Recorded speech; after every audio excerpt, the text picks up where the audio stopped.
Hola, mi nombre es Ezequiel Soler y en este video, a pedido del público, vamos a hablar sobre Meltdown y Spectre. Movimiento naranja, el futuro está en tus manos. Movimiento naranja, movimiento ciudadano. Na, na, na,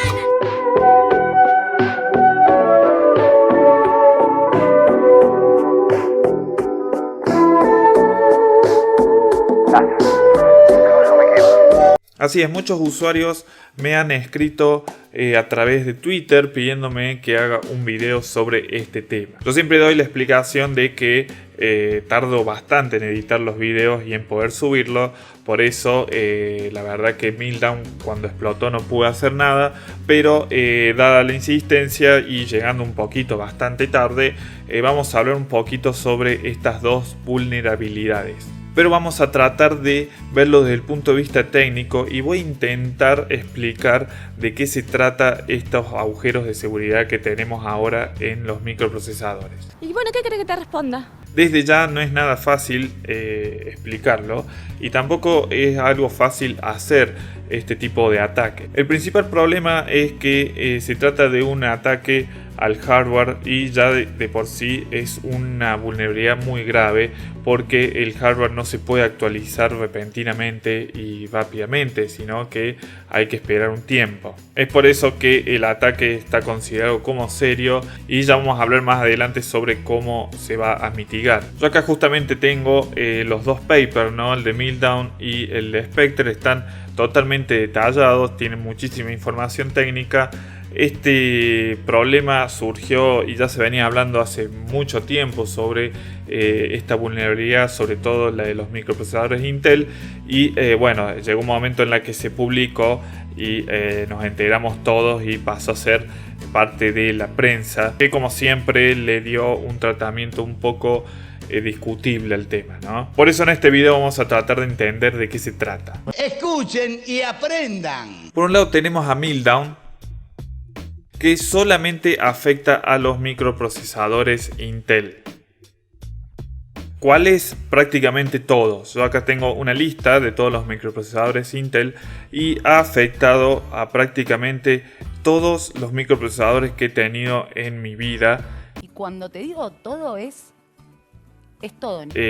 Durante lo largo de mi vida, todos los microprocesadores Intel que he tenido han sido afectados. Prácticamente todos, la verdad, de acá a 10 años atrás, han sido afectados por esta vulnerabilidad. Bueno, ¿de qué se trata todo esto? Esto es un microprocesador. Oye, despacio, cerebrito. A medida que pasaron los años, y esto lo sabemos bien, los microprocesadores cada vez eran más pequeños y a su vez más potentes. Pero se encontraron con un problema los ingenieros en cuanto que hay un límite físico en la que los electrones actúan de diferente forma y entonces no se pudo reducir más el tamaño de los microprocesadores. Lo resumo así a lo bruto porque eso es un tema en sí mismo, el tema del tamaño de los microprocesadores. Entonces, para solucionar esto y poder tener más procesamiento, se empezaron a hacer lo que nos llamamos nosotros los núcleos. Entonces tenemos microprocesadores con 2, 3, 4 y n núcleos, que lo que son justamente lo que hacen es ejecutar procesos en paralelo. Bien, entonces, ¿cuál es el problema de esto? Que al realizar tareas paralelas, el microprocesador tiene que estar o debería tener que esperar algunos resultados que les debe proveer el software que estamos ejecutando. Es decir, no puede realizar operaciones paralelas hasta que le lleguen más datos. Entonces esto era un problema porque al final teníamos muchos núcleos que estaban sin trabajar, no tenían cosas que hacer porque tenían que esperar a que el software le dé respuesta. Al final esto no era productivo y los microprocesadores estarían parados esperando respuestas. Para solucionar este problema, lo que se hizo es inventar lo que se llama la unidad de ejecución especulativa.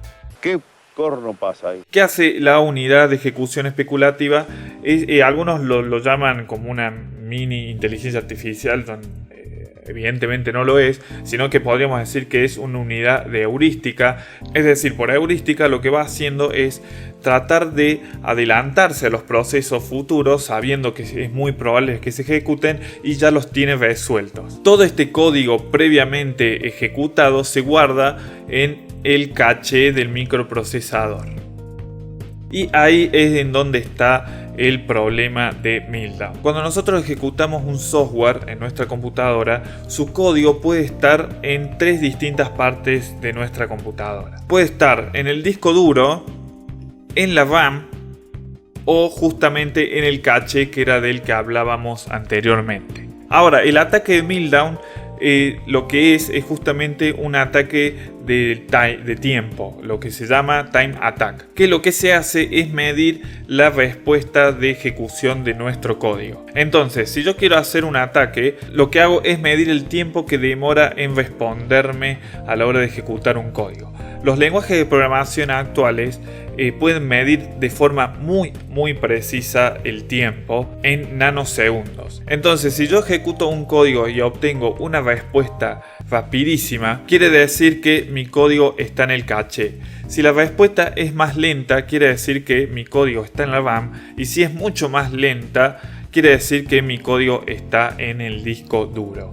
Entonces, con solamente hacer ese ataque, yo puedo saber en qué parte se está ejecutando mi código. Y en Meltdown lo que nos interesa es saber si el código está en el caché. Haciendo miles, millones y millones de veces esto, podemos lograr extraer datos muy sensibles de la memoria. Tengo miedo que termine muy mal esto. En la memoria del kernel, o sea, el núcleo de nuestro sistema operativo, tenemos un sistema de anillos que protegen el acceso de memoria dependiendo de quién lo esté ejecutando. Entonces tenemos el anillo 0, que es donde tenemos los passwords y información sensible del usuario. Luego tenemos el anillo 1, que es donde generalmente tenemos los drivers, el anillo 2 y por último el anillo 3, que es donde tenemos la información de las aplicaciones que estamos corriendo. Si nosotros ejecutamos un código y queremos acceder a una posición de memoria del anillo 0, obviamente no nos va a dar nada de información, sino que no nos va a dar acceso porque no tenemos los privilegios. Pero tratándose de una ejecución dentro del microprocesador en esta unidad de ejecución especulativa, cuando nosotros pedimos información del anillo 0, sucede que sí tenemos acceso porque estamos justamente en un bajo nivel. Entonces, en resumen, para no hacerlo mucho más complicado, si nosotros realizamos cientos de miles, como venía diciendo antes, y millones de ataques de tiempo, como este que les decía de medir cuando la información está en el caché, nosotros vamos a poder ir leyendo bit a bit la memoria que está en el anillo 0. Es decir, que podríamos acceder a password y a otra información sensible del anillo 0 de la memoria del kernel. Tengo miedo, señor, tengo miedo. Este es un ataque que realmente demora muchísimo porque, como les digo, lee bit a bit. Se va trayendo bit a bit la información del anillo 0 del kernel, y además obviamente entre esas miles de ejecuciones muchas son fallidas. Pero de eso se trataría la vulnerabilidad de Meltdown. Con respecto a Spectre, el tipo de ataque es más o menos lo mismo, pero la diferencia está en que no se puede acceder al anillo 0 de la memoria del kernel, sino que podemos leer la información de otras aplicaciones. Es decir, nosotros en nuestra RAM, cuando ejecutamos aplicaciones, cada aplicación tiene una porción de memoria la cual no puede ser leída entre ellas, obviamente. El ataque de Spectre lo que hace es poder leer y acceder a las porciones estas de memoria sin privilegios. Y acá el problema que tenemos es que acá están afectados todos los micros Intel, AMD y ARM. Estamos diciendo que ARM está cubriendo casi todos los dispositivos móviles, que es un tipo de arquitectura ARM.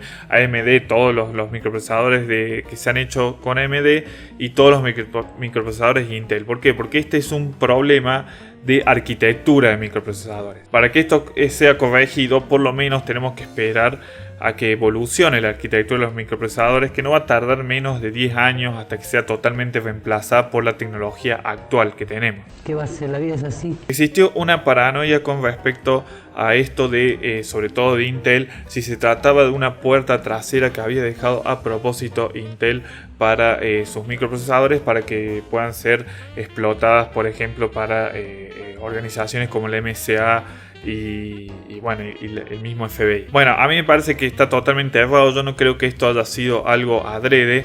Por la naturaleza de la vulnerabilidad no tiene sentido, no se trata de un backdoor, sino que evidentemente es un error de arquitectura. Y además estamos hablando de que Intel está muy complicada con esta situación, porque justamente estamos hablando de que todos los microprocesadores son vulnerables y esto no le va a venir bien a la empresa. Incluso el CEO de Intel vendió acciones antes de que este tema se diera a la luz, así que está bastante complicado, no la va a tener fácil Intel, y el problema más grande en realidad es sobre las tecnologías de servidor que hay montadas. ¿Por qué? Porque esta vulnerabilidad no es probable que sea atacada a nosotros, justamente al público de a pie, sino que la porción más vulnerables son los servicios en la nube. Imagínense que estos ataques se pueden hacer sobre los servidores que virtualizan máquinas en Amazon, el cloud, ¿no? Google, Microsoft, lo que sea, y podrían ir sacando información sobre estas máquinas virtuales que tienen montados los servidores. Es por eso que tanto se está hablando sobre cómo corregir este problema, cómo mitigar, mejor dicho, este problema. Y ya tenemos problemas de rendimiento. Hay muchos de que hablan de que hay una pérdida del 30% de rendimiento, hay otros que dicen que el 5%, hay otros que dicen que nada.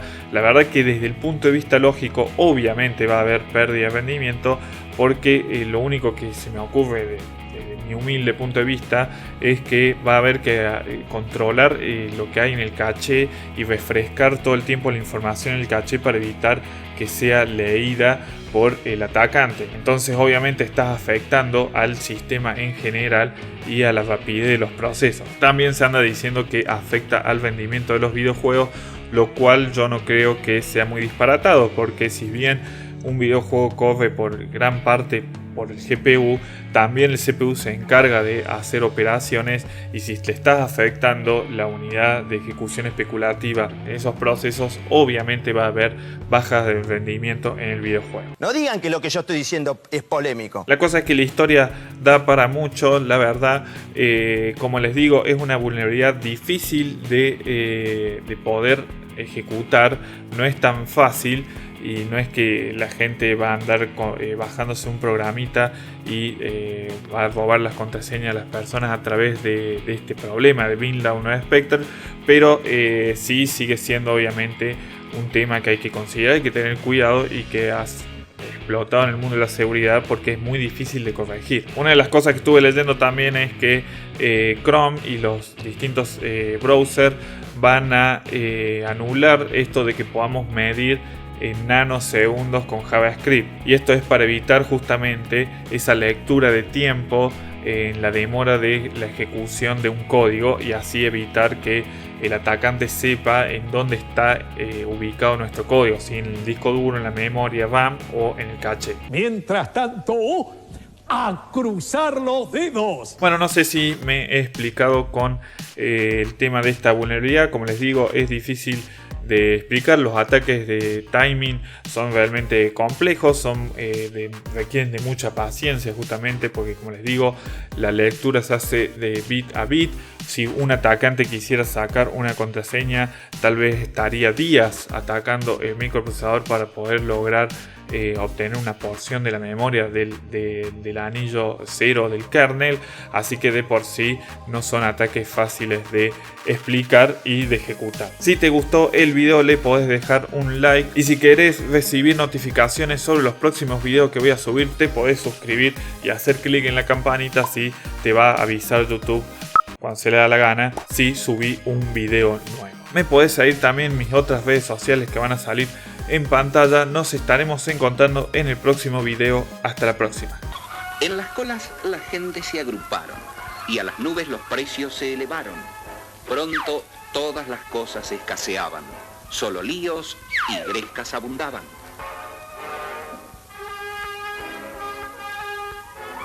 Y en medio de ese clima de locura, fueron las ratas a sembrar la muerte bajo el amparo de la noche obscura.